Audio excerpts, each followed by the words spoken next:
welcome to Slayerfest 98. I'm Ian Carlos Crawford. I'm Angela Rockstar. I'm Dommu. And I'm Meredith Goldstein, and we are talking about The Magicians, Season 1, Episode 8, The Strangled Heart. Yes, and before we get into the episode, Rose, it is your first time. Tell us, one, have you read the books? And then your magician's origin story, how you got into it. My magician's origin story is with the books. Okay. I read them first. I read them a while before the show came out and was really into them. I think because of the way they were pitched as, adult Harry Potter meets Chronicles of Narnia. That was right up my alley. I actually interviewed Lev Grossman forever ago, who wrote the books. We had like a very fun 4-hour conversation drinking whiskey in his house one day. I love that. Yeah, and So then cool.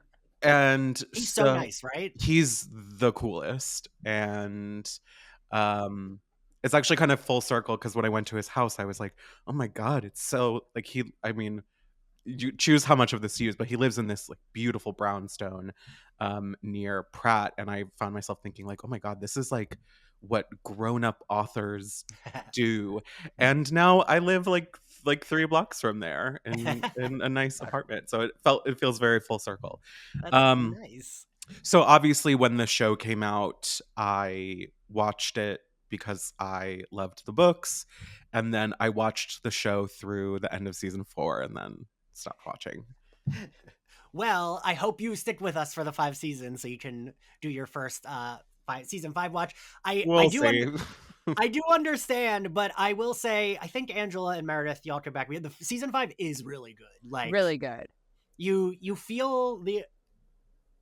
Never mind. Anything else I say will be spoilery, but it's. Oh, I mean, I looked up the descriptions of what happened, but that they did not inspire me to want to watch. Well, I meant even anything to try to would be spoilers for. I was about to say, Right, because these are spoiler-free podcast yes. episodes. Okay. Which makes it so fucking hard. There's so many times where I start to say something and I'm like, nope, can't say that. Oh, can't say this. Fuck. But okay, so this episode we start off with Elliot. He's happy. He's got this new hot guy who we just met previous episode named Mike, who looks like a very, who Cam Gigante is or whatever. Obviously he's the villain from Twilight. Right, duh.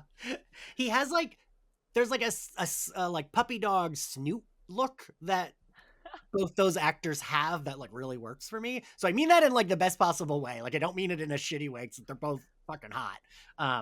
But there's a right here to them on their face that I don't know, reminds me of kind of like a puppy dog. Yeah. I really appreciate the Amanda Palmer needle drop in the opening scene. It is very of the time that this show was coming out. And it's also very Elliot coded to have been into the Dresden Dolls in high school. Yes. Oh, absolutely. I did not realize that's what that was, and now gives it a whole new lens. Oh yeah. The music in this is so of the time, and I am very much I feel like my taste in music kind of stalled.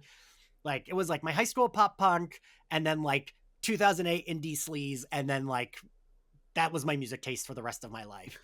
And I've been obsessed with I made a Saltburn playlist, and now I've been adding to it because this is around that same era, and I just have this playlist of MGMT and all those bands from back then, and Block Party, and it's wonderful. So I've been listening to a lot of this. Fantagram was in the last episode, 2 episodes ago. I love Fantagram. Me too.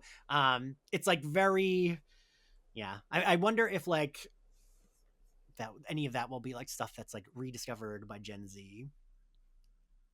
It already has been. The indie sleaze revival has been happening for a bit now. So they're definitely, and also it lives on, I do think specifically in TV show music, the amount of, Gossip Girl playlists that people are listening to cannot be overstated.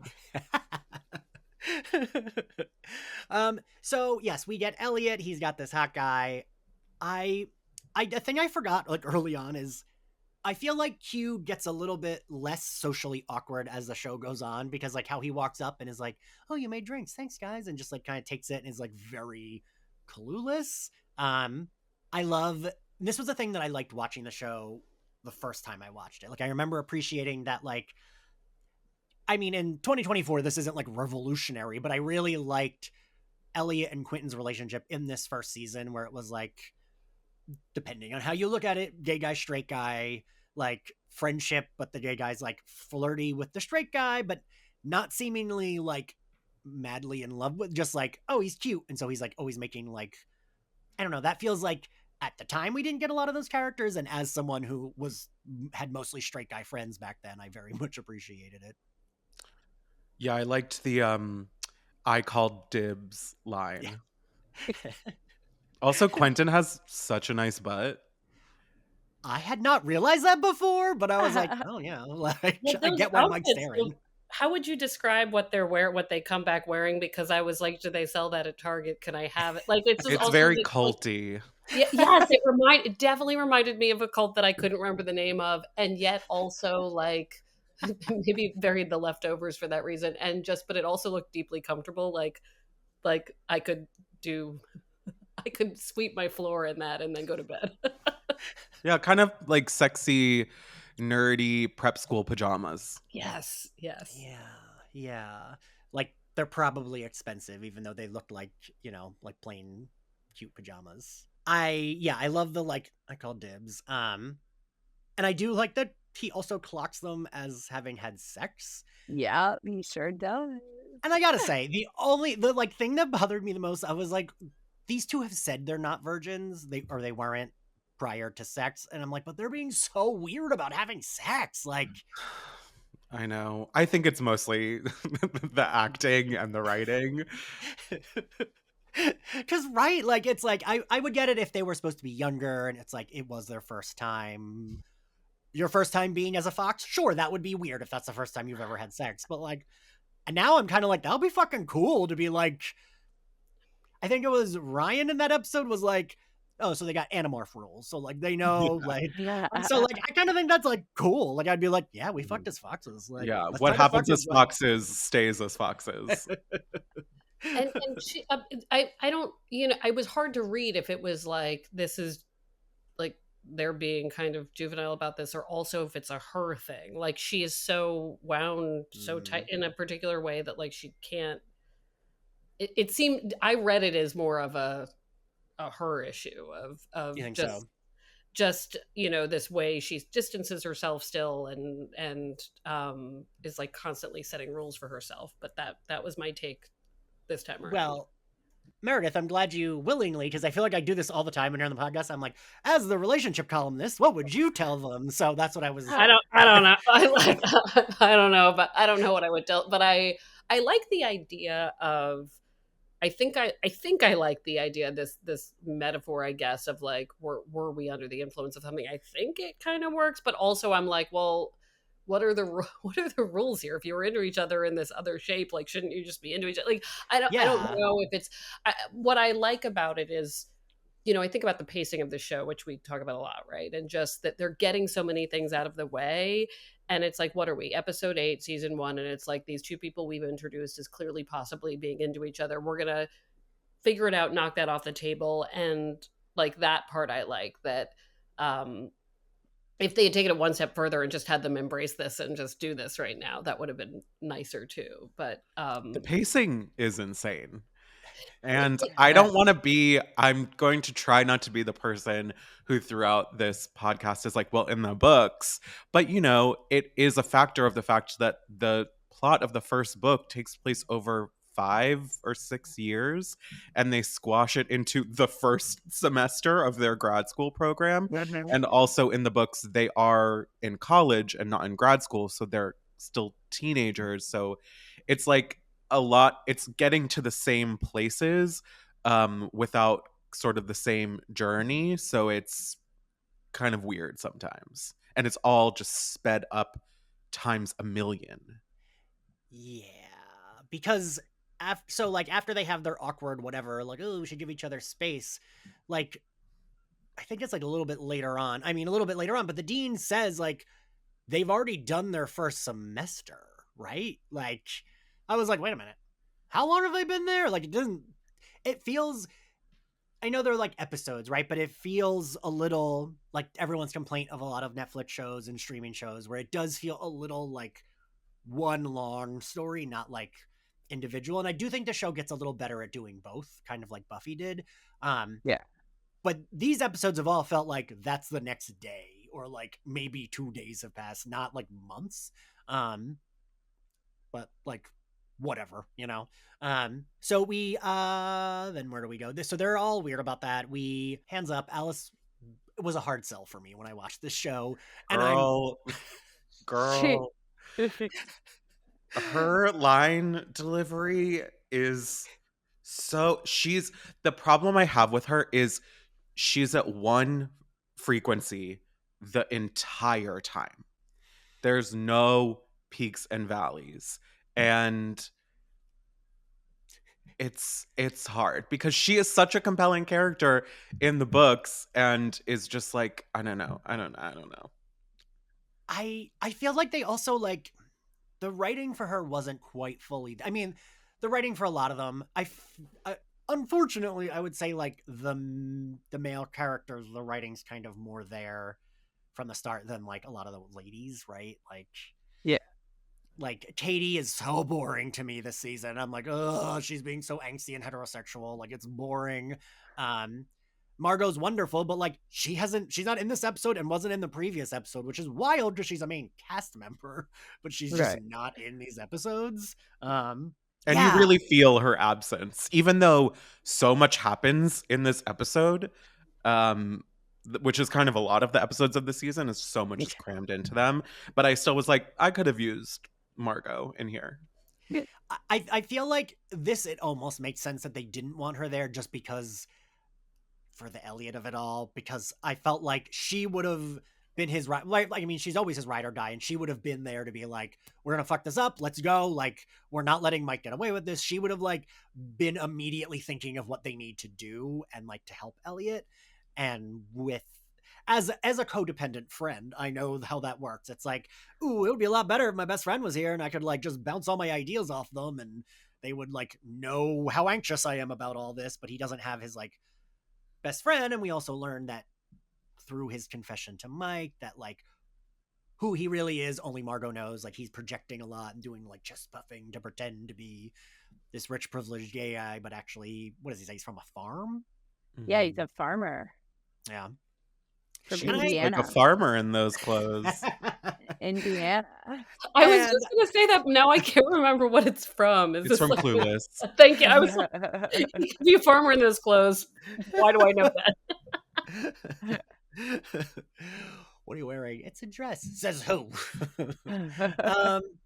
Yes. So, and I forgot that about Elliot. Like, there's a lot of plot points that, like, revisiting this for the podcast, I'm like, oh, okay.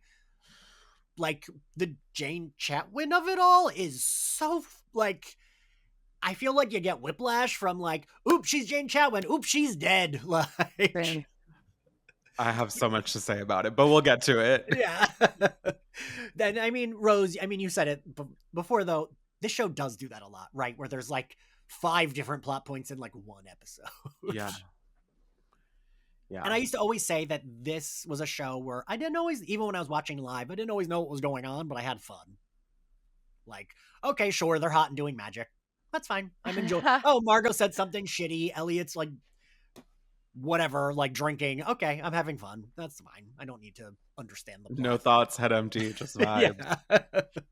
Penny teleports into his classroom, which I wasn't. Was that like him arriving at class, or was like was that a mistake? Who knows? I thought he was arriving, but now you have me doubting myself. But because it seems like that is his professor. She is, right? I don't know. Then he fully hits on her and basically tells her he can fuck her and she can teach him. And she's hot. She is. Yeah. It's like they're both hot. Like it would be. It's a magic school. Do rules really apply? Like, I don't know. That would be magic to me. But I do appreciate that she like is just like, you're gonna be late, and then we see her be like, oh, like the fanning. I love that. 'Cause same. We see Okay, I don't know if any of you have been. Dean Fogg is just suddenly getting new hands when they were like broken to pieces in the first episode. I think they've been slowly healing, Yeah. Okay. and now they're finally ready to be tested. Oh, The okay. gloves and things. The little. Yeah, the steampunk kind of gloves. Yeah, exactly. I was like, wait, has he had these gloves the whole time? And like, or did he just get new hands? Like, I was unclear, but again, doesn't fucking matter.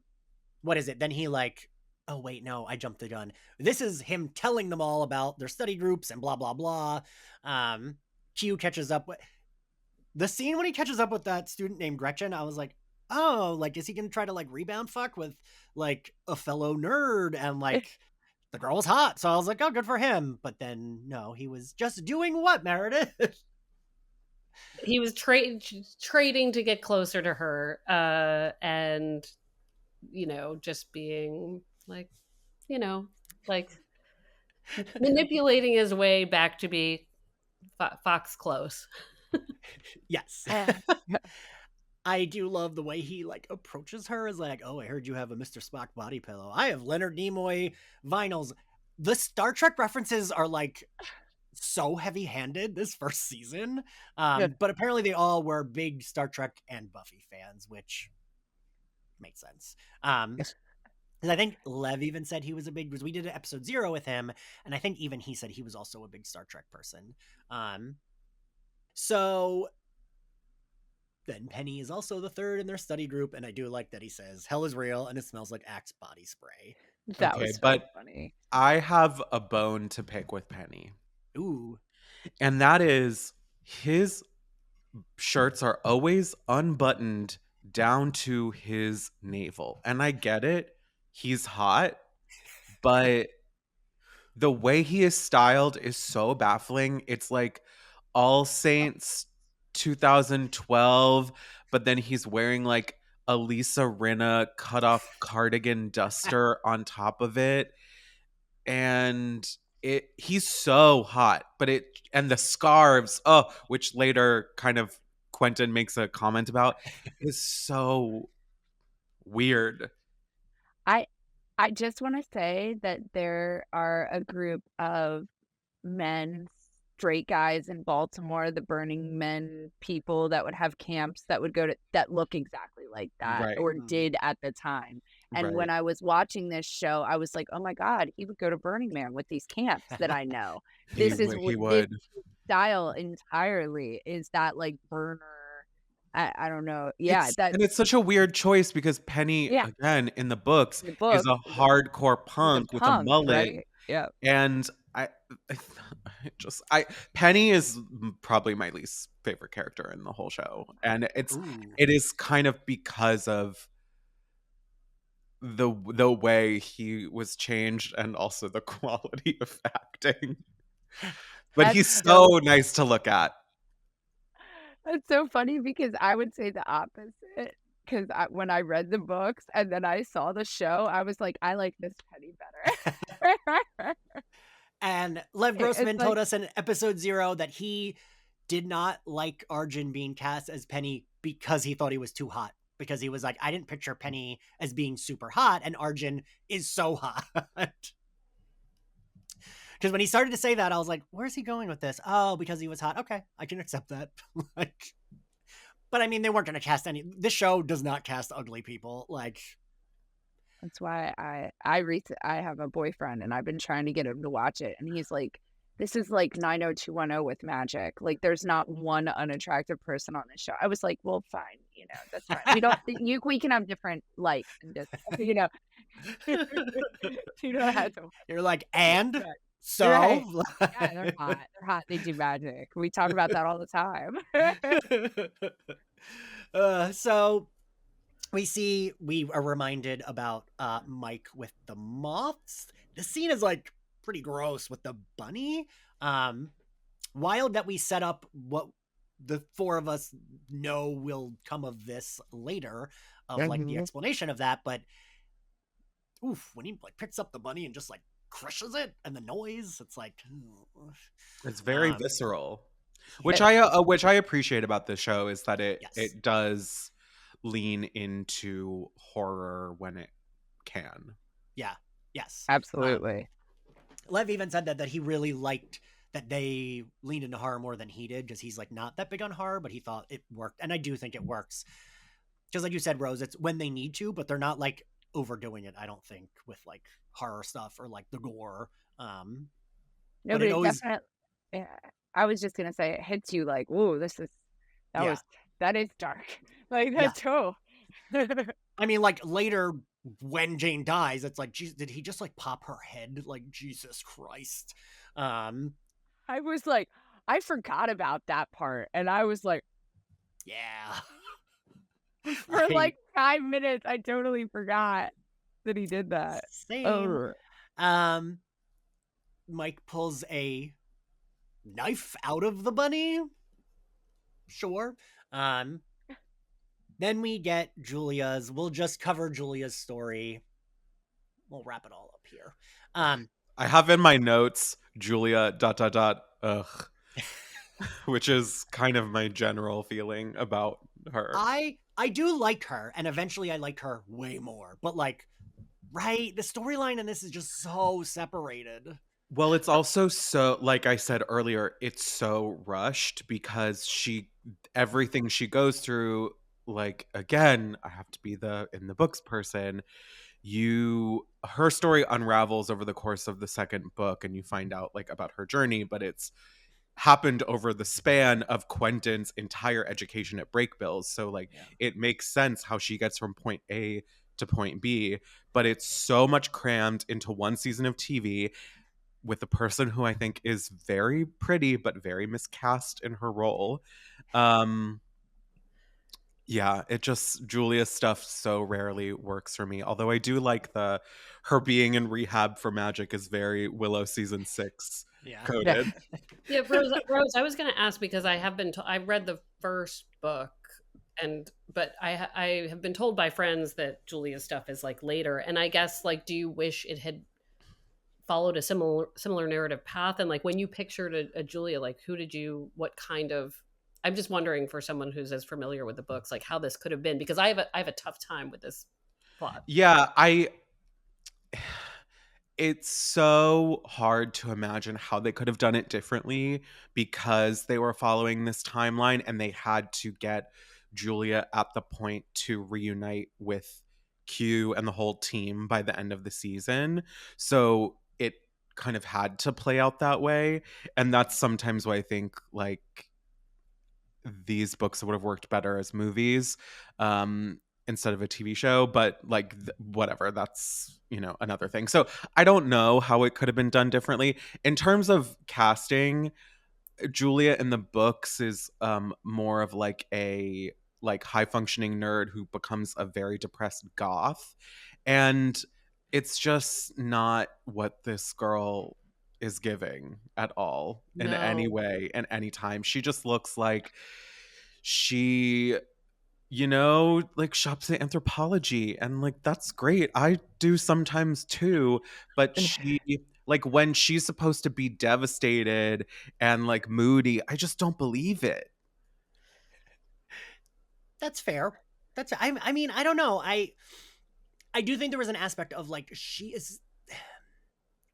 I think it's a little bit of the styling, because even when it's like, oh, she's distressed and she's going through it, and it's like, oh, she always has a blowout. Yeah, she always has a blowout. She does.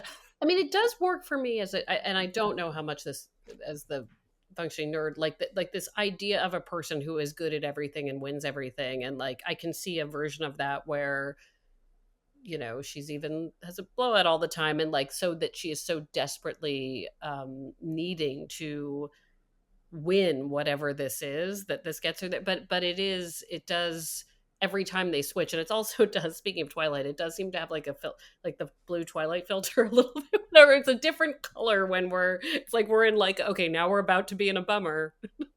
Like, yeah, get ready, it's the bummer plot line. It's hard. Yeah, I did always think reading the books that Julia was supposed to be set up as like the dark counterpart to Alice. Like Q very clearly has a type of woman, and this is Yeah. it.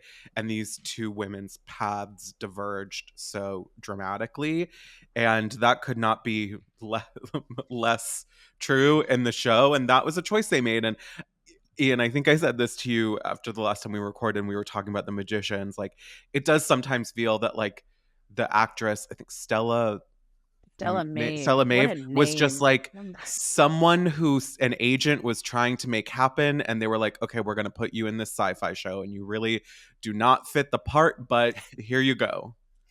And you're very pretty. You're very pretty. Rose, You're beautiful. I'm gonna have these actors on this podcast. I'm like, Well, that's your problem, not mine. Yeah, I don't. I for me, it mostly is the fact that they always look hot, even when they're distressed. Like, but I could see your point, Meredith, of like there is like a type person who's like, because I'm kind of, and I'm not saying I'm hot like them, but like I'm always like, well, I still gotta like look cute, and like I will be getting ready to go to the doctor's office with bronchitis and be like, well, let me put some cover up on, and like let me like put something in my hair. It's just hard to. It's hard. This is awful. It's hard to care a lot, and this is why I struggled through the first season, because I, not having been a big reader of the books or what, I was sort of having trouble finding my people, and my people wind up being, you know, Elliot and Margot. You know, it's like I was trying to tell my sister as we were watching it. I'm like, these two people become the leads.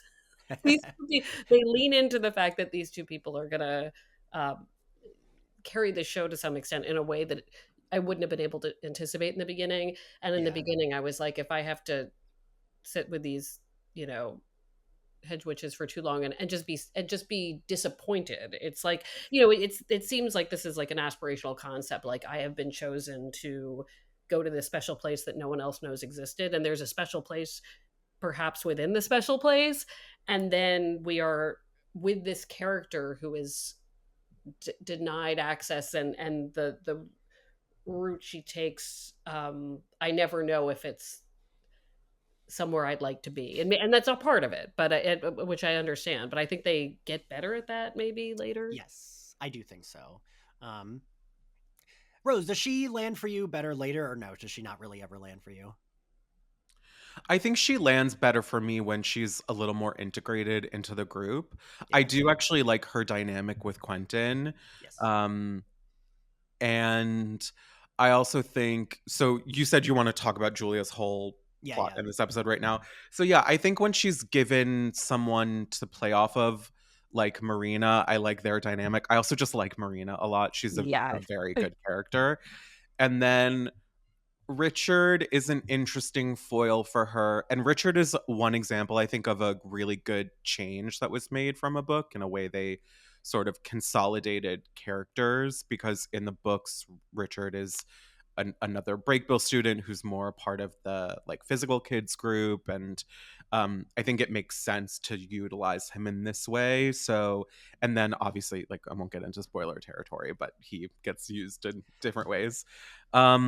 So yeah, Julia has her moments, but I guess the parts of the story where she has to act sad are the ones that work the least for me. That's fair. Yeah, I think you're right. It's like once she's integrated, it just works better, because it's very weird that this character, who is not the main character, I guess maybe she's the second main character, but I don't even consider her that. Like, because that's kind of how she's positioned, though. I mean, if you think about the marketing for the show's first season, the image of her levitating like was the main promo image. And which also, that special effect when she does the prayer at the end looks like it cost $2. I'm such a hater. You are. I love it. I can't help it. Wait, I actually recently learned that is not her floating. That is a random model. What? Yeah, well, that's kind of how I feel about her in the role, is that she's a random model.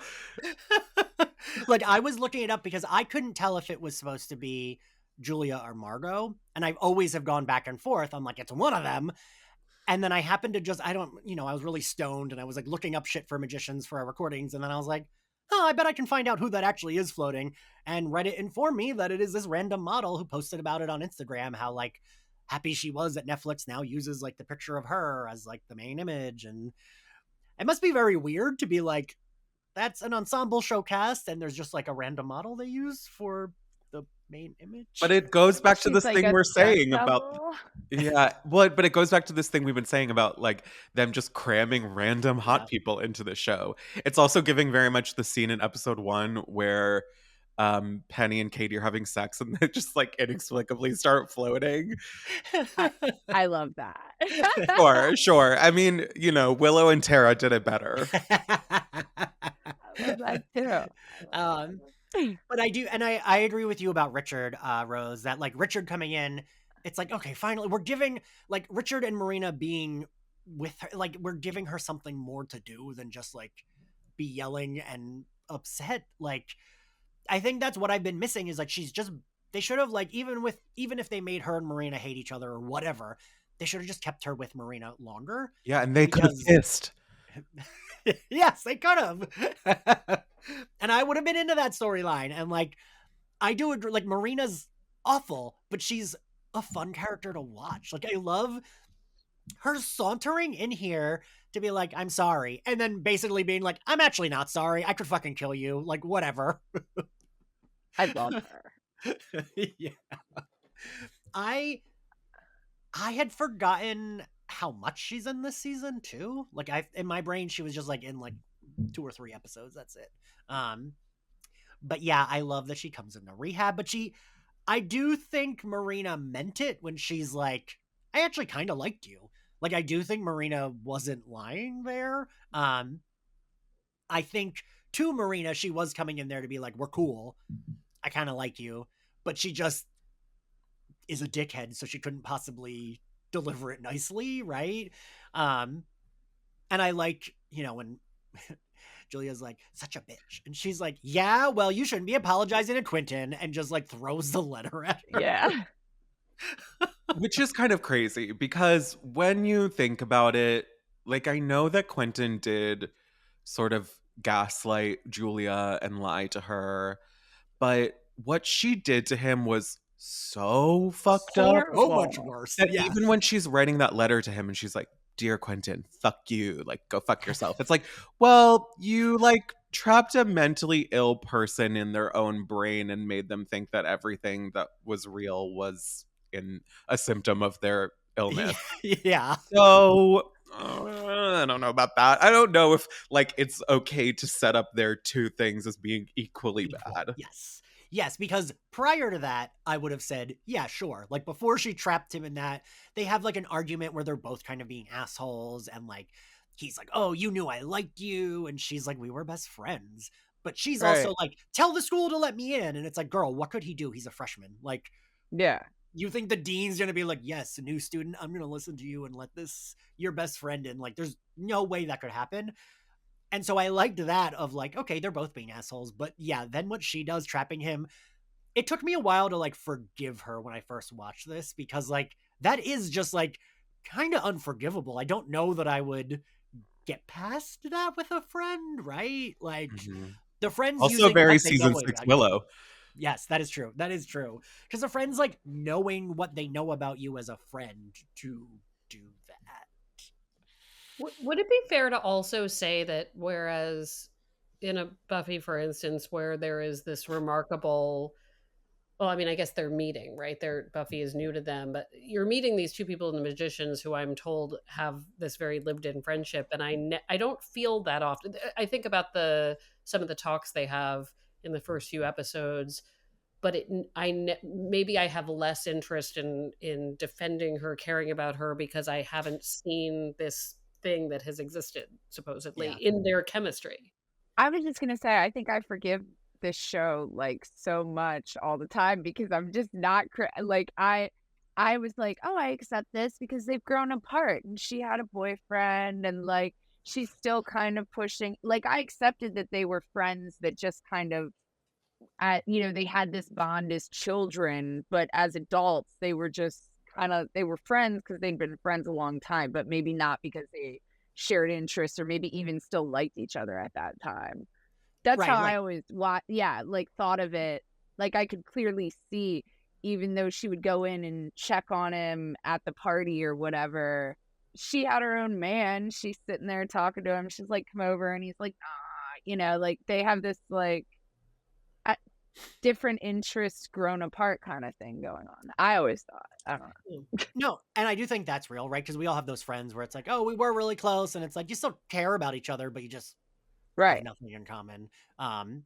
So yeah, I could see that. I wish maybe if there had been a little bit more. I don't know. Because I do agree with y'all, but I do also think the relationship does eventually land for me. I Yeah. don't know, but because Rose in that first book, you like aside from the like entrance, you really isn't there only one scene that she comes back in and that's it, and she's like begging Quentin to tell them to take her in. There's two scenes. There's one where he, after his first semester, goes back and sees her and she's started to sort of pull away, but he doesn't know why. And then the next time he sees her is years later, when she finds him and she's already gone through, like, I think a big part of her journey. Okay. And then she comes back at the end.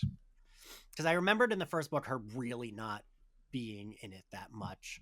I only read the first two, and I remember her being like in it in the second one. So then I'm like, man, I'm such a fucking shithead because I do like when Julia's like, oh, just say it. You're trying to like reference God. You want to replace one crutch for another fucking crutch. That is kind of how grumpy me is about religion. Especially in those situations. Like I even had a friend who went through the rehab program, and he had a lot of trouble finding one that wasn't all about based about religion, like talking about, well, like, you pray and then it like, it helps and you go to church. And I couldn't like even like talking to him, I couldn't believe that it was that difficult. And like he ended up having to go to one where it's religion was still a part of it, but just not as heavy as it is in other places. And like that fucking sucks. Like I don't know, like that just feels bananas to me that in this like I mean, I guess fucking whatever. Have I looked at the news? Never mind. Sure, it's just annoying that that's true.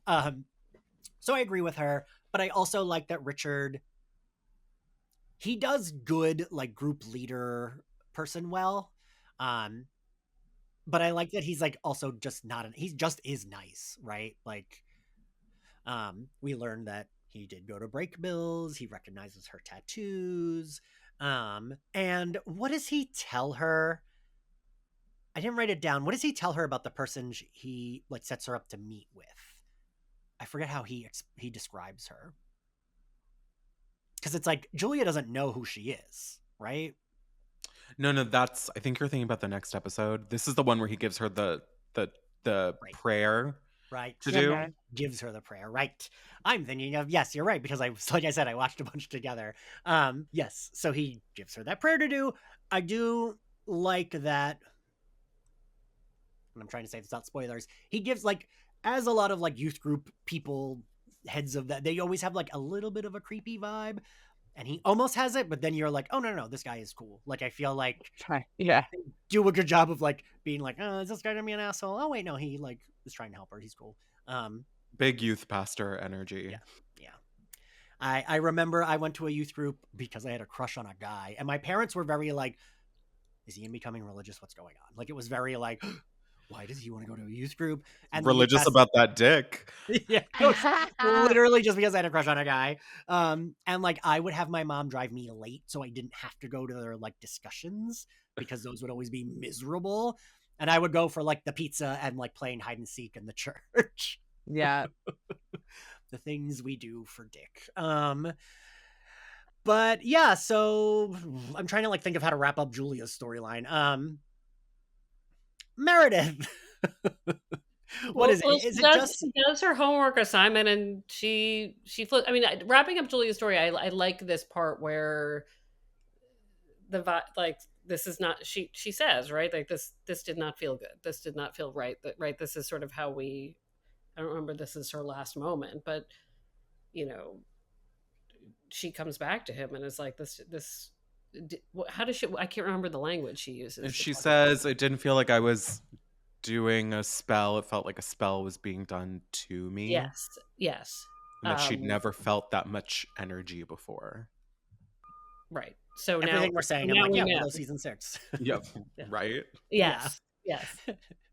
And then does she do the spell again, or is it just the... I think it's just the once. Okay, just the once, yeah. They couldn't afford to have her float a second time. She wasn't even floating, right? It was a model. Yeah. A random model. I'm well, no, floored. in that scene it is her, but the cover photo, that like the image that's everywhere is a model. Like the promo image where it's like she's like got the same coloring as like Julia and Margot, where it's like the black hair, and she's right. I find it fascinating that because I did this as a binge watch later and had missed the promos and missed all of this, like, and even it's interesting to talk about skipping seasons or not watching through the end in the way that I did the binge. You know, when you're binging something and you're like, oh, I didn't realize I'm now in a new season. Yeah. That happened. I was like almost done and was like, oh my God, wait, it's almost done. I didn't realize I was, you know, and the way the plots move, everything could be a season finale. Yes. So it's fascinating to hear from your memories, like what images were used, what moments were used, and it's not one that I would have thought. They change. I feel like, right, Rose? They changed the book covers at one point to be that image of the woman floating in the air. Maybe. Yeah. They might have done a book tie-in. And I just don't think it's like very exemplary of what.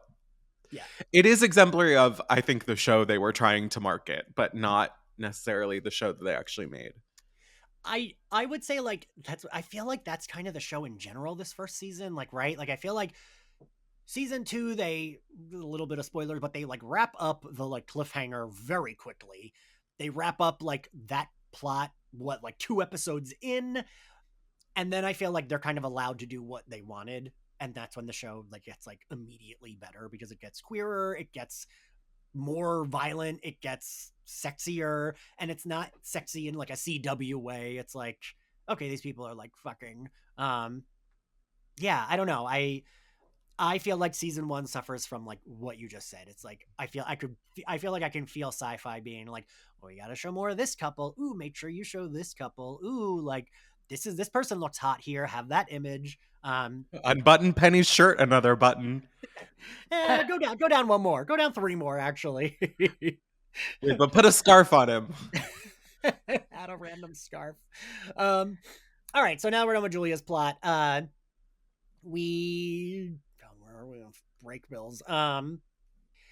Their study group. Alice says she brought flashcards, and Penny like is an asshole to the 2 of them for like no reason here. But he's like, "Geez, stop making googly eyes at each other," and it's like, dude, I don't know, like. But and that's then when his he's like, whole character. He's an asshole. He's just mean. He only has one mode, and I think it's because it's kind of the only thing that actor can do is like be a dick. It's like, no, I can't believe that. Or be sexy. He only has 2 modes. Okay, he can be sexy because Jesus Christ. Yeah, I'm like, but also, what's he mad at them for? Like, they fucked. Like, and then he's like, well, we saw you. I mean, he's lonely, right? I mean, he's sort of, he's dealing with his own. True, yeah. But I do feel like anything he says could always be followed up by, I don't even want to be here. Like, no, that is definitely the context of every interaction. I did write a note that I guess from their interactions, I do kind of ship Quentin and Penny. I think that would be interesting. Yes. Rose, I want you to know that at the time when I binged this show, I read a lot of AO3 fic about Quentin and Penny. Oh, you should send me some recommendations. I would love to read them.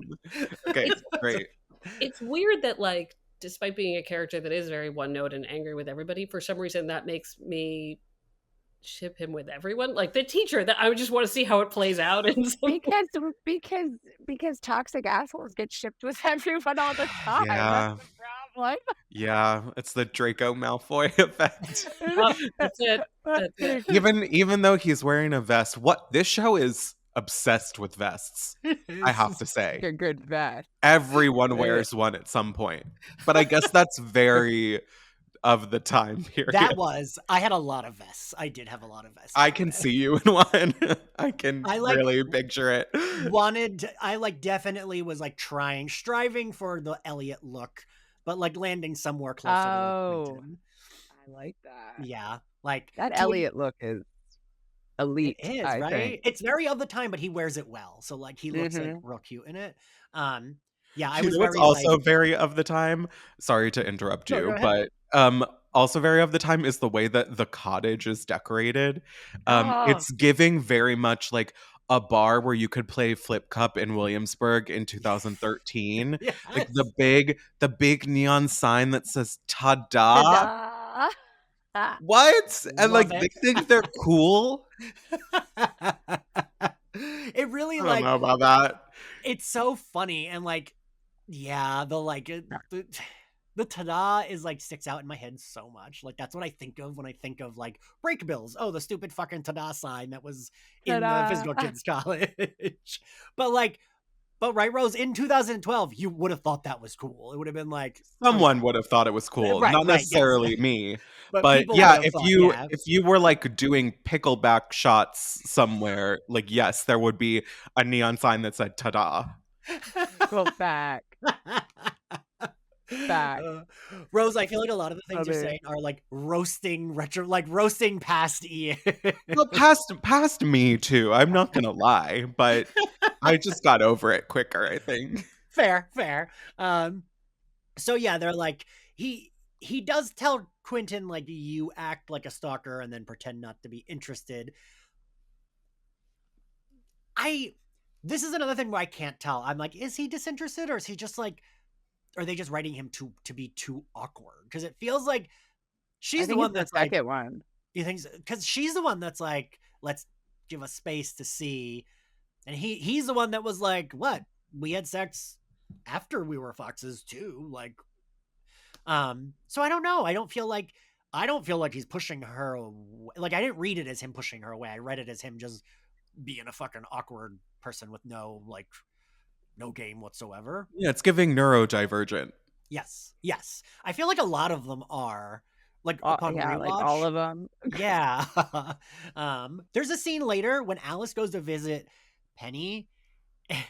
Not to encourage you, Rose, but her delivery of the line sitting next to Penny when she's like, "No, well, yes, this is pity," reminded me of Sheldon from The Big Bang Theory. You've watched The Big Bang Theory? I just was like, my parents are in their mid-70s and I lived with them for 5 years. So okay, that'll do it. I guess you've also seen a couple episodes of 2.5 Men then. Okay, wait. I want you to know that. So I am back in Jersey again. My dad put that on while we were eating yesterday. And he said, "Oh, I bet a lot of people your age, like young kids, really like this show." And I was like, "No, this is a show for parents." And he was like, "Isn't it too racy for parents?" I was like, "Dad, you're 75 and you're watching the reruns of the show, telling me how good it is." Like, but to him, he thought it was like, "Ooh, young people like this because of the sex jokes, which are all like, ugh, like the worst, dumbest fucking puns that you hear at like someone, like some straight person's stand-up routine at like a dive bar. At the bar with the tada sign. Right, yeah. And the pickleback shot. Yeah. But I love that even now, because that show hasn't been on for a while, like even now my dad's still like, "Ooh, that's a racy show." And it's like, no, that's a parent show. Yeah. But yes, I thought Alice's delivery was a little bit Sheldon. Anyway, Elliot do we see him? I do like when we see him freaking out about his outfits. And he like dumps them all in the sea. And I do like that Quentin's like, this sounds like a Margot problem. And we, Poochie went to space. He's like, "Oh, Margot's off with a man." And it's like, okay, sure. And Quentin is like, "Well, all the vests look the same." I'm like, "Quentin, come on. We're all a little faggy here. Give me a break." Like he clearly puts work into like his outfits. like he'll wear like a button up and whatever. I don't know. For him to be like, they all look the same. It's like, no, they don't, dude. I felt like that was his way of being like, no homo. Yeah. For now. Right, yeah. Then Elliot's cooking for Mike. This is when we learn, he's actually from a farm. What do y'all think about their chemistry? I couldn't quite decide if I was like, no, this is cute, or like they're just two hot people. The second one. Yeah. I mean, because we can see that Elliot is able to have good chemistry with someone in how believable he and Margot are, then it runs really stale, this guy that he's supposed to be like head over heels for. And it's so fast, if that makes sense. Yeah. Yeah, and it's like, when did they even... Oh, now you're totally in love with this guy? I mean, it's, like, I don't know. Yeah. Go ahead. That was definitely rushed. I wish there was at least like a couple dates that we saw or something, like, to build it up. I saw it more as like just getting the chance to see him so vulnerable, and that like when you have that for no reason and are even the making drinks in the beginning where everything is so fraught, and I just want to and it's like then you see it and you're like, her a little bit, it's like, okay, like this is fine, but then I saw it as more of just we're getting to see this range that he like Elliot's just having chemistry with himself as a character, and we're getting to see shades of that, and I think I was less and in that puppy dog way, I'm like, okay, I'll buy that it's this person. It's more like a mechanism for character growth and moving the plot forward than like having a good, believable character. Although I do think the actor is good at the two sides of the character he has to play. Like there is a definite difference in the way that he plays the two sides. But yeah, you have to have, because like, yes, it is weird because Elliot has been set up as this like huge like player, and he's very promiscuous, and he's like the party king of the campus, and then you see that as soon as he gets like a crush, he becomes totally different, and it's only through the sequence of events that we're able to crack him open into who he will become by the end of the season. So I think it makes sense as a story device. That's fair. You sold me on it. But hearing that, I'm like, yeah, sure. Okay, yeah. Because, that actor, it does help that actor is good. Like, he's not bad. Yeah. I said this in the last recording, but I don't remember what it was, but like a few years ago, I saw that actor in something, and I could not remember what it was from, but I was like, I know this actor because I've seen him suck on a doorknob before. And that was like what was flashing in my brain. Excuse me?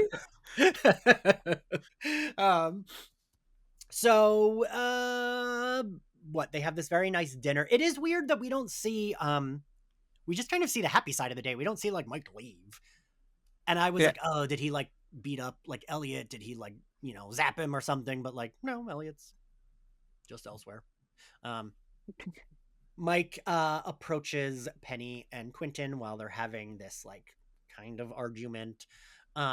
Hugh does like, it was kind of rough when he's like, oh, you like Katie? You don't even know where she is. That's like, it felt like, it reminded me of in Harriet the Spy when she's like, you say your mom's proud of you, your mom's dead. Like, like whatever the fuck she says in that bathroom. Like, I was just like, ooh, all right. Well, I like when Quentin can be a little bitchy sometimes. Yes. I think that's a nice character touch for him. Because that is, right? That is consistent, that he does scratch back when he needs to or whatever. I think that's why Elliot and Margot like him. Yeah. We were talking about this in the first few episodes because I do think, like, I don't think they're supposed to be making fun of him. I do think they like him, right? Yeah. Mm-hmm. Like, I feel like the characters are shown as, like, catty and mean, but I do think that they're like, yeah, he's all right. Like, and I think you're right. Like, that would be a reason why they would like him, that he can bite back. So, like, Margot and Elliot would totally respect that. Like, if he could, like, shoot something back at them when they're, like, making fun of him.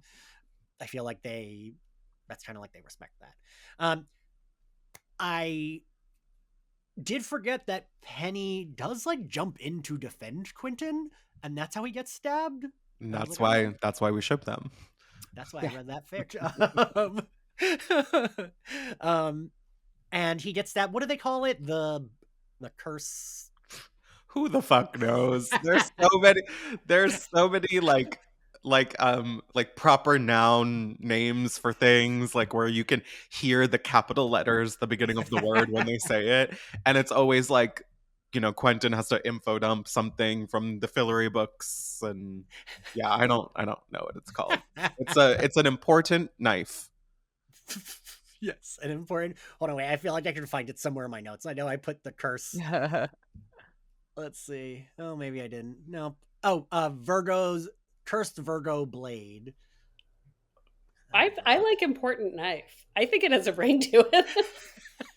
And there are just a series of important knives. Yeah. Because that comes back at the end of the season, too. There's another important knife. Oh, yeah. There's actually multiples of them. Yeah. I feel like throughout the series, there's like important weapons, like Yeah. every other. There's a lot of, yeah. Yeah. All right. So the knife has, the curse does something where it's like spreading across Penny. So It looks kind of gross. It's cool. Yeah. I hate when shirt. Penny calls the like nurse or doctor or whatever woman. That's a very like Pennyism. Yes, it is. It is very Penny. What is it that I like that even though he jumped in to save Quentin, he's still like a complete asshole to Quentin. Like, even what does Quentin say? Like, I relate to Quentin a lot. I am also a big fucking nerd. Y'all can see what's in my background. But like when he's like, I owe you a Wookiee life debt, I'm like, no, your audience, girl. Like, he is not the person to say that to. Like, You should say, I owe you a blowjob. yes, yes. And then suddenly Rose and I would be very into this episode. Yeah, and like, I don't know. I guess at least we're being consistent. Penny says not to call Katie. Then poor Elliot.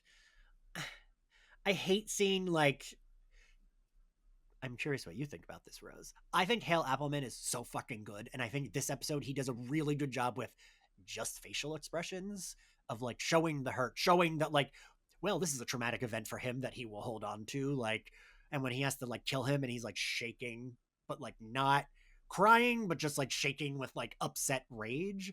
I think he does a really good job that you're like, ooh, this is gonna be like a character moment. Yeah, I think he's a great actor, and they're able to show and not tell with him more than with a lot of the other characters. Yeah, pardon the reference, but I did watch American Horror Story New York because I had COVID, so it was like, what can my brain watch that like doesn't have much depth but like will be flashy? So I watched that, and he's in that season, but all he is like a character who walks in and dies. And then he's like captured by the murderer, and the next episode he's being cut up, and that's his role. And I was like, what a waste, he's so good. Yeah, Alice and Penny are so dramatic with each other. Right, he's like, oh, be ready to pull that ripcord at any time, and then he like talks mad shit on Quentin, and it's like, all right, can we all relax here? Like, I just don't think Quentin's been that bad to her. I don't know. Right? No. And, Penny has like this is one of my problems with Penny is like, he's so, he's like clued into everything because he is psychic, and then he's also like so integral to so much of the plot because he's a traveler, and I feel like he's very overpowered. Like, they should have picked one of those things for him to be. And so but I mean, he's like a walking plot device, but because of that, he's like forced into all of these situations where I don't think he should really be like commenting on them necessarily. Fun fact, Rose, I had forgotten until this rewatch. I was like, oh, he's also psychic? I didn't even remember that. Pick a struggle. Yeah. Yeah. He's got a lot going on, Penny. Then this is when we get the like Quentin realizes what the blade is. Quentin realizes, oh, Jane Chatwin survived this. And makes a doll of. I was like, where did he get all that hair to make a doll of Penny's hair? Because that I might be also worried about that if I'm sitting in a hospital bed and my friend's like, here's a doll of your hair. I'd be like, And just been collecting it. Been yeah, sweeping like, it off our floor in our room in the dorm room or something. like, can we Can- revisit that when I'm out of the hospital as to how we got there with this? And then what is it? It doesn't work. Yeah, the doll doesn't work. And, Quentin just sort of exposition dumps in a way where you can like very much like check your phone until, the next interesting thing happens. Yeah, I put like he says stuff about Jane Chatwin. She survived. I don't even remember how they get to what they get to. Oh, the candy bar? Like, the fuck? Like, I when Alice is like his Adderall prescription, I'm like, oh, come on. Like, what are we doing? You are both supposed to be very smart. I even think the Katie note is a little like, Yeah. I also, why are they the ones who have to figure this out? Like, that is a consistent thing with Brakebills. It's like, where are the teachers? Open the schools. they are literally at the school, yet there are no teachers. Because this feels like something any one of the teachers could have helped them with, right? Yeah. Like the head doctor who also played the blue fairy on Once Upon a Time and is one of the worst actresses I've seen on television. One of the worst. But very pretty. Yeah. Dean Fogg has a visit at his office with Eliza. And is this when we realize she's Jane? Yeah, and it's delivered in such an underwhelming. Well, no, we don't realize until the next scene when she confronts Mike. But yes, this is when it's revealed that she's Jane. And for being such a huge reveal, and I would love to hear everyone else's thoughts on this, because obviously I knew that this was the twist having read the books, but I feel like it's telegraphed so clearly, and the way the twist is delivered is thrown away so much. Did anyone else feel that way? Meredith, I'm curious. Well, that it was telegraphed clearly in the books or in the show. So I don't know if you remember, Ian, when I came on to talk about episode 2, right? I think that was where we both almost kept saying yes, but what was odd was, I have really not done rewatches of the show much, and I have skipped season 1 when I have done, I think, the only rewatch I've done. And yet when I took one look at that actress, I was like, oh, it's Jane. so it's interesting to me that that stayed with me, because so much didn't from the first season. So I was like, oh wait, I didn't make that up. So I think it was hard to know. I do think the way it is revealed is, it's almost like that with the pacing of this. I don't want to keep going back to the pacing, but it's like they don't have the space to let it sink in and let you know what it means. But it must have been telegraphed enough that I not only saw it and remembered it and retained it and saw that going forward. So yeah, I would. It's a long way of saying I agree, but that also then I was like, okay, I don't know if it matters. I was thinking kind of similar, that on another show, that would have been the moment where it was like, she's Jane Chatwin, and then it would have cut to commercial break, or it would have been the end of the episode. And here it's just like, she's Jane Chatwin, and now she's dead. Yeah. I mean, it tells me more about Dean Fogg than it tells me about her or the story, which, and as Ian knows, and I also told Ian, like, I am having I'm hot for Dean Fogg at 46 on a rewatch. I get it. Makes sense. That's something I thought about last time, and I'm like finding myself, in a different place at a different time, and also like interested in the teachers a little bit more than I was the first time. So it was more the, oh, what does this person know? What can this person do? As opposed to Jane's whole thing. I forgot that she was ever alive, that she was ever a character. Like, Yeah. What a burn! I forgot you were ever alive. Like, I knew Jane Chatwin because we talk about the Chatwins from the books a lot. I fully forgot she was ever someone that was at Brakebills because, like you said, it's like, I'm Jane Chatwin. Okay, anyway, now she's dead. All right, keep moving. Like, I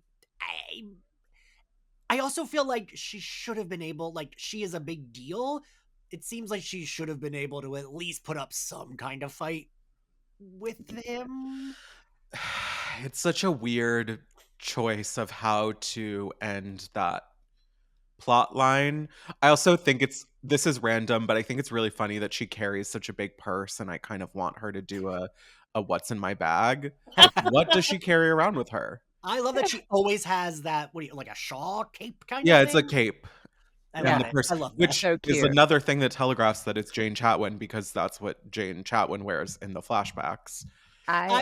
I love that it's like, literally we come out of that flashback to where young Jane Chatwin is wearing the cape to, like, present day where Jane Chatwin is wearing the cape. Yeah, they're like, this is Jane Chatwin. Yeah.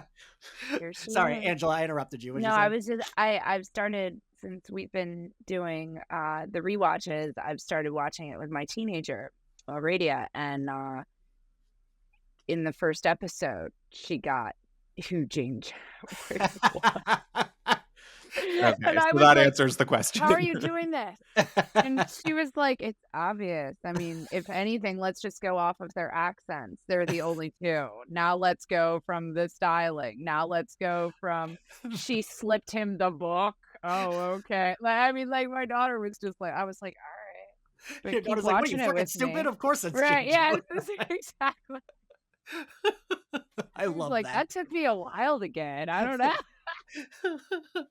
But yeah, I could not believe how quickly the reveal is so undercut. I don't know. And, like, even Quentin, it feels like, I mean, I guess, like, his friend is dying, so that's more important, but it doesn't feel like he even reacts enough the way Quentin would react to, like, that. Or does he not? He knows. I don't think he finds. right? I don't think he finds out until the next episode. Okay, because I thought he just, like, he got it that's who that was. But okay, that makes sense. Yeah, the Jane Chatwin bit all is so weird. I almost feel like, why bother having her as a present day character, right? Because she didn't do anything. She does a lot. I like that actress. I love Yeah. her accent Yeah. and the way she says W words. She was gonna be, oh, this is awkward, but when she was gonna erase his, they're calling it oh wait, has that even happened? Where are we? Yes, they did the Taylor Swifty episode, right? Yeah. Okay, yeah. So then they call her in as a specialist, and she's like, "This is awkward." Actually, me, like, I don't know. I find her funny, and and then since we've been rewatching it, the very first episode when she's with Dean Fogg, it's like, oh, now you can, when you rewatch it, you're like, oh, look, they really set this thing up from the start. Because it's the first scene in the show. Yeah, exactly. So it's like, oh yeah, this makes. Because the conceit with the Chatwins is that they disappeared, right? Isn't that like they just went missing? I also have trouble with timelines because they feel so old-timey. Like, with their accents, feel like characters from present day Chronicles of Narnia, like whatever the fuck that was written. God, I'm gonna sound like an idiot. But, like, is she supposed to be like, she didn't age because she's magical, but she would be like 100, or is, like, that the age she's supposed to be that she looks like? I think it's because of time travel, timey-wimey stuff. Yeah, okay. yeah. I can't decide if I appreciate the fact that they did it so differently with the reveal, that it wasn't a big deal. And, like, that's a writing choice to be like, we're not going to land on this. We're not going to stick on this. We're not going to make a pause. We're going to keep going. And then she's going to die and it will, like, kill what you thought was going to happen. Or if I'm like, I don't know that was good writing. I can't decide which. I think it I know which one I think it is. I know which one you're gonna say, Rose. Because it's such a choice, right? Like they had to have known that they were like, yeah, we're gonna underplay it and she's gonna be dead and whatever. I don't know. Well, they make a lot of those choices, which That's about true. things and how they differ from the books, which I guess, are we doing a spoiler section at the end of this? We can at the end. We Okay. haven't done one yet because no one's had Okay. anything, but we can do one at the end. And Meredith, I'm curious what you think. I have this, I keep thinking about people who might be listening to these episodes and really doing a first time ever watch. And I feel like what we keep sort of saying is like, some of this stuff is going to start to land more. People are going to feel more themselves and their characters. The pacing isn't going to change that much, but it's going to feel more delightful to me. So when I watch this and I'm like, well, that was a weird move. I'm like, well, that's a season 1 weird move where they are figuring this out as they go along, episode to episode. And, the structure of this is, wait, we're going to shift gears. And so I was like weirdly forgiving on a second watch of like, oh yeah, like they're just going to hit a reset button a bunch of times. And what I will get out of the season is like the journey to season 2. Mm-hmm. That's fair. That's fair. I guess you are right, because there's a lot of times they do that where it's like, ooh, we gotta look for this thing. Oh, the thing blew up. Oh, the thing's dead. Oh, the thing's doesn't work. Now we gotta do something else. And my frustration, it's not out of loyalty to the books because I only read the first one of what it is just you're doing a lot of stuff and I'm caring about 20% of it, to you're doing a lot of stuff and making random choices and I care about like 90% of it. And I think, Angela, to your point, you talked about like not really watching this with the lens of interrogating who all these tiny things. And I think one of the reasons I'm doing it this time is I'm like, well, why didn't this season work for me? And how did it work enough the second time to get me to season 2? I watched the first season once, left it. A few years later, after a few more friends said, do it again, I did it again from the beginning. And I was like, oh, okay. So now I'm like, well, what are the things that work and what are the things that don't? And it's interesting. So, but I think I laughed when I was like, oh, okay. yeah. I've been thinking about that too, because I was the same way. I did until season 2 when they wrap up the season 1 story, which is only like 2 or 3 episodes in. And I was like, all right, I finished that story. I'm good. And then again, until my best friend Kim had convinced me, she was like, it gets so much better. It is so much like Buffy. You will love it. And I was like, all right. And I did like you, Meredith. I was like, well, I don't remember season 1. So I rewatched all of it and started from the beginning. And then I did love it. And even now I can appreciate season 1 more than I did like watching it the first. I don't know, Rose, I'm curious what you feel about that, because like I did not like season 1 that much when I watched it the first time. Like, what did you think? But because you kept watching. I did keep watching, but every time I have tried to go back and rewatch, I have stalled because I just hate the way that season 1 ends. That's fair. I kind of like, I don't love, I could say it's a cliffhanger, right? That's not a spoiler. I mean, it's kind of a spoiler, but not. I hate a cliffhanger. I will say it pissed me off when Angel did it. It pissed me off every time X-Files did it. Like, I hate a cliffhanger, mostly because I'm gonna fucking forget what happened by a year later when the season comes back. Especially back when Angel and X-Files were on, because it's like, I didn't have the fucking DVDs to remind myself or Netflix to watch it on. I just had to remember, and that was before I smoked weed, and I still couldn't remember shit.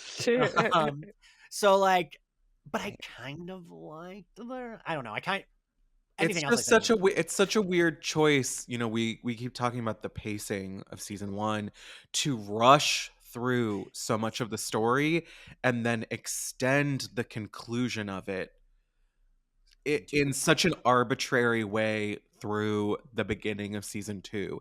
It feels like, I don't know if anyone else is watching The Traitors, but it feels like an episode of The Traitors where like they end with a different, there's no like prescribed way that an episode ends with like an elimination or something, Oh, there isn't?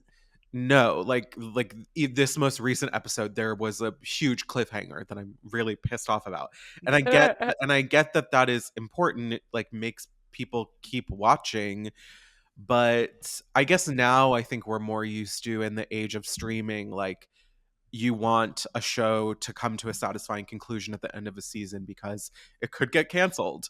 And so maybe like they knew they had a season 2 in the bag, and that's why they could, you know, drag this storyline out. I am curious to ask if I do get, because like Lev Grossman knew a lot about, like he consulted on the show, but I thought he was more interactive with the show, but he kind of like they would ask his opinion, but they did not have to. And I am curious, like the writers had to have known, right? Because of the way it ends. Like, I don't know. It would have been so unsatisfying if it was canceled. But so we get the Jane reveal. She goes to see Mike, who is possessed. Wait, I almost spoiled. We don't know how she knows him, right? Like we know it's the Beast, but we don't know. We do not yet know. Okay. I guess, yeah, no. All right, so she looks great. She's going to see him. She's, you know, then he hits her with a fucking chair, and not only does he strangle her to death, but once she is dead, explodes her head. He pops it like a pimple. Yeah, like in Game of Thrones, like. Yeah, like it actually caught because again I forgot she was even ever in this plot line. When he popped it and it just like blood splurts all over him, I like was like, oh, like I was very taken aback. I forgot about that. I don't know if heads do that. Right. I don't want to know. I was trying to figure out, like, yeah, I was like, so where he like just like smushes it all the way in, or like it's very like silly Jason Voorhees in one of the middle sequels of Friday the 13th. Although I think Michael Myers did it in the last Halloween trilogy. Anyway, he escapes. We get Dean Fogg almost dying again. I appreciate that he rarely ever actually, like, he tries, but usually the students have to do the thing, and he's kind of like, well, I tried, now my arms are getting ripped off. Open the schools. Like, really, I feel like there should be like 10 more magical professors like guarding, because this is like a very dangerous, whatever. So then Elliot comes in, and Elliot has to, what is it? He's about, like, Quentin's about to die, right? Mm-hmm. And Elliot does. No, isn't it? It's Dean Fogg. Isn't Dean Fogg already like on the ground bleeding? Right. Isn't that who he's gonna stomp or no? Oh yeah, you're right. You're right. He's gonna stomp him. Probably about to pop his head as well. Yeah.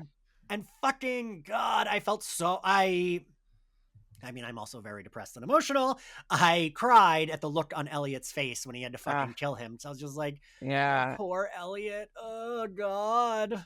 And I just, again, Hale Appleman is a really good actor, and he like conveys so much in that scene.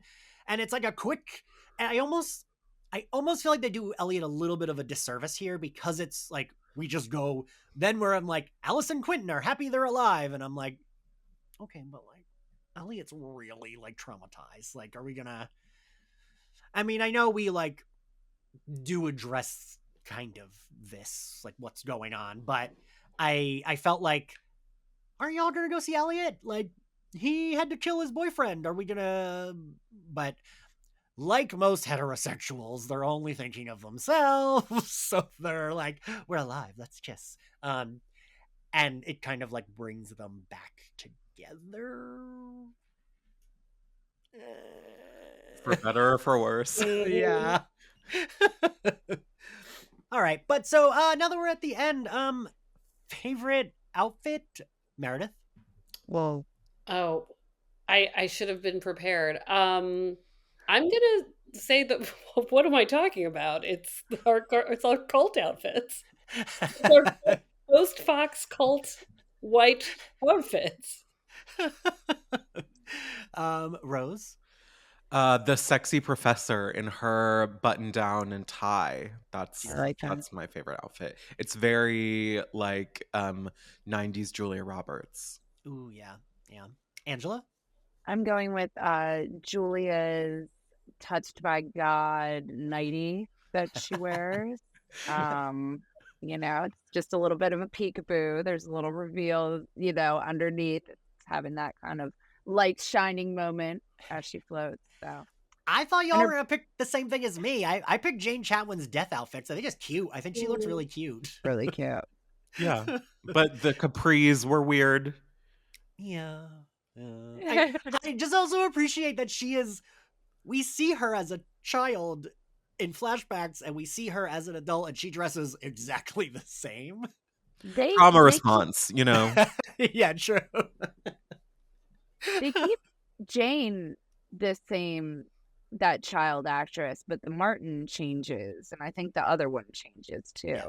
But I think they keep the same Jane. Yeah. Throughout. I read that. Also for better or for worse. Rose. Rose is spicy. Her British accent is so bad. Oh, yeah. It's like, I get that you're from Toronto, but come on. Favorite scene, Rose? I think it's that scene where Quentin and Alice come back and have the interaction with Elliot and Mike. Okay. Meredith? This is gross, but the rabbit. All right. Oh. I just, for me as a rewatch, I just was like, oh, like it was a moment of appreciating what the show can do to creep you out. No, that's fair. Yeah. And the episode where Katie's mom died, that was my favorite scene just because I liked like the horror-ness of it all. Yeah. Not because I'm like, good, that lady exploded into blood, but because it same thing. It yeah, like I know the show can make me feel and cry but I forgot it can also make me fear for a rabbit. Yeah, yeah. Angela? My favorite scene, I'm gonna go with the Marina moment. That's a good one.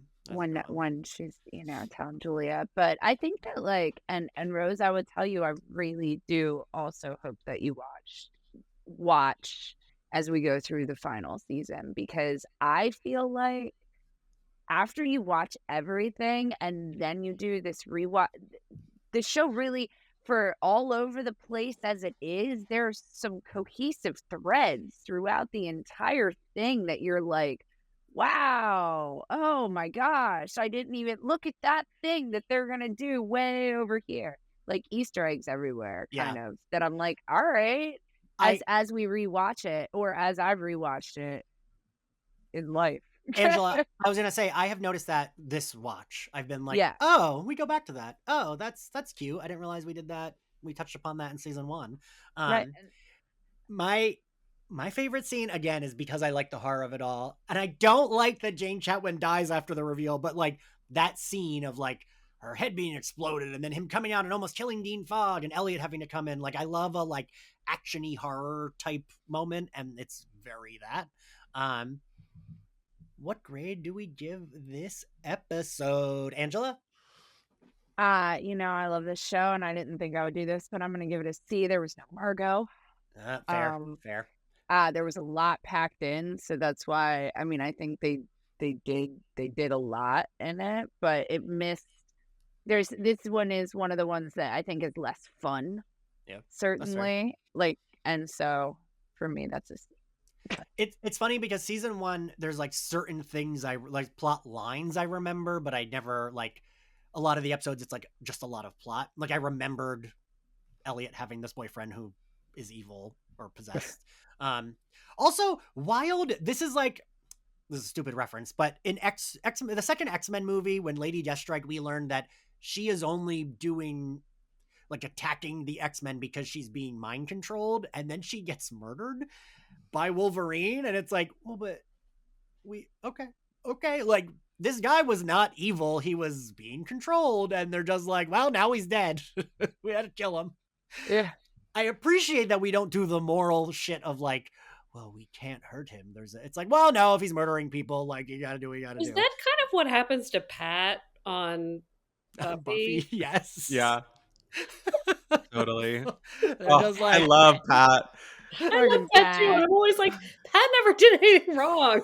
Well, Pat, no. She Pat wasn't had to go. She was, but yeah.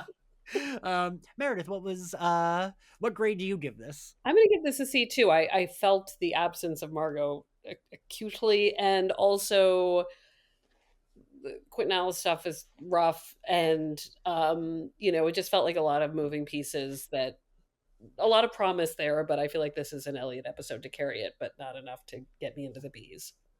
I agree with you. There should have. I think if they had concentrated on him more, it would have worked better. Rose, what grade do you give it? I agree. I give it a C. It's just so much plot. This episode really, I think, exists just to move the story forward and doesn't give a lot of character moments. It isn't even really that funny. And there's no Margot in it. So, yeah. I might even bump it down to a C minus. Listen, I will let you all know the Mayakovsky episode, for me, I gave that the lowest grade. Everyone else was like B, and I was like, this is a C. It was fucking boring. I hated how blue it was. So because this episode was not the Mayakovsky episode, I give it a B minus, just because I'm like, oh, thank God. We're not sitting in this like boring blue, dull setting that is clearly the same set redressed to be in the Antarctic. So just by that alone, it gets a B minus. I promise we all love this show. Thank you all for joining me. Thank you all for listening. If you like Slayerfest 98, you can find us on Spotify, YouTube, Apple Podcasts, and anywhere else you get your podcasts. Feel free to subscribe and give us a rating if you like us, and don't if you don't like us. And if you want to follow us on social media, we are at Slayerfest 98. Slayerfest X98 on all social media platforms. You can subscribe to our Patreon, where we are going through Buffy Season 3 for its 25th anniversary. We've also covered Harley Quinn and Firefly, covering Batman the Animated Series. And if you want to follow me, I'm at ENX Carlos. Meredith, where can everyone find you? At Meredith Goldstein, I think, on Instagram, and the Love Letters podcast, and which I always say has an Ian episode. And yeah. Rose, where can everyone find you? You can find me most places on social media at Rose Dommu. You can also subscribe to my newsletter, Malgoth. It's rosedommu.substack.com. Which is a very good name, and I don't know if I've told you that before. Thank you. Angela, where can everyone find you? You can find me on the Instagram at Angela MFN Rockstar, on the TikTok at Angela Rockstar, and the Twitter at MRS _ a rockstar. And if you forget that, you can just Google Angela Rockstar. Google me, motherfucker. Period. All right, everyone. Well, we will see you next time. Bye. Bye.